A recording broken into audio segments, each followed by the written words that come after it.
Nation of Fit in 10, welcome to day 60.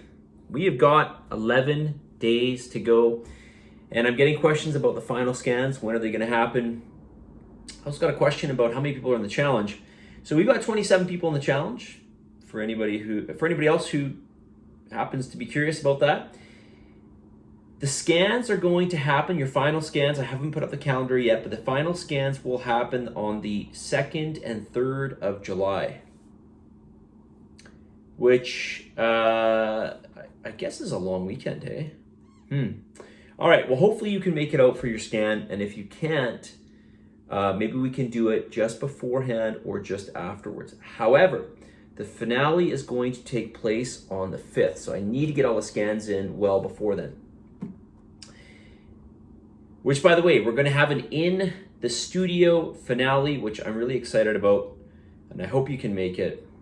So that's going to happen on the evening of the 5th. Is it the 5th? I think it's the 5th. I said it was the 5th, right? The 6th. The 6th of July. All right, more questions, so let's get into it. This person asks, is there much difference between 3 60-minute lifting sessions or 2 90-minute sessions? What's the minimum time lifting weekly to keep gaining strength and, if different, to maintain the gains achieved? Okay, well, I'm going to try to make this as simple as possible, but there's a lot of details to this that are left unsaid. So let's give you a bit more perspective. First of all, 3 60-minute sessions are going to be much better than 2 90-minute sessions. After about 60 minutes of training, you're getting pretty tired, and your last 30 minutes of that 90 sessions is not going to be as productive.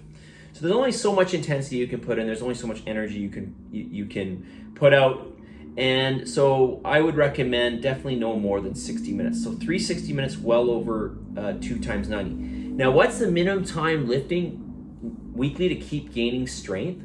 All right, well, it depends on how we want to define strength. Well, that's not even the right way of saying it, but strength of what? Okay, like strength. You may say, well, strength of the body. Okay, but strength in what particular movements? So I think what you're looking for here is for me to give you a simple answer. So let's keep this as simple as possible and say your general compound movements. All right, so let's say a flat press and overhead press, a squat, a deadlift, perhaps a pull-up, and maybe a row. All right, so let's say 6 movements. So you could do 3 of those movements over 45 minutes, giving 15 minutes to each one. And doing that twice per week, you could maintain. Now, in terms of building, you may probably want to give, especially after you become more in tune and you start to build more and more experience, you want to be doing this more frequently. So, and this, I'm just giving you one hypothetical here. It doesn't have to be this way, but let's just say we did 3 major movements over 45 minutes. And so let's say on a Monday you do your A, on a Wednesday you do your B. Okay, so your A would be 3 movements, your B would be your other 3 movements. And then let's say on a Friday your C, or a Saturday you go back to your A. And that would be reasonable. You could still build strength. At a certain point you'll plateau, and that won't be for some time. You'll go through periods where you plateau and periods where you build. And this will be somewhat individualistic. After this point at which you plateau, which eventually will happen down the road, you want to look at maybe specializing your training program that much more. But generally speaking, if you get in 3 classes per week, you are going to make continued progress. If you get in 2 classes per week, you're going to maintain well, okay? And that's a very simplistic answer. Another question. So somebody asked me, I don't have this question in front of me because it was written in Slack. But they asked me something to the effect of, is it true, or I'm thinking, I think they wrote, I'm thinking that if it's colder outside, it's harder to get your heart rate up. Is this true? No, in fact, it's the opposite.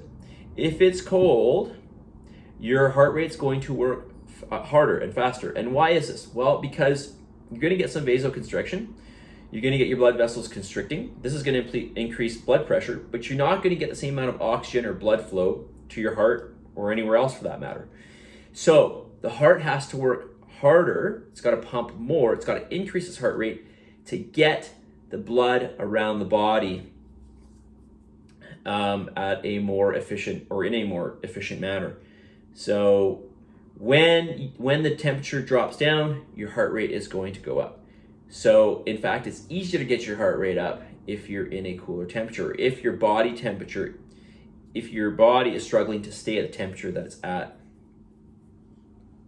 All right, so hopefully that answers your question. All right, let's get to the message of the day here. And I've said this before, but I'm going to say it again because it's so important here. Where is it? 2 things that you can control. 2 major things that will make a huge difference. Your level of effort and your attitude. Your level of effort and your attitude. You know, I grew up thinking, and maybe you did as well, I used to think, you know, that it was IQ that got people ahead in life. Or, yeah, you know, basically, it was how well people did in school or their IQ. You know, I kind of thought of those 2 things as basically the same thing. You know, if you're smart, you can do well in life, and if you're not. But really what it boils down to is your attitude, I think.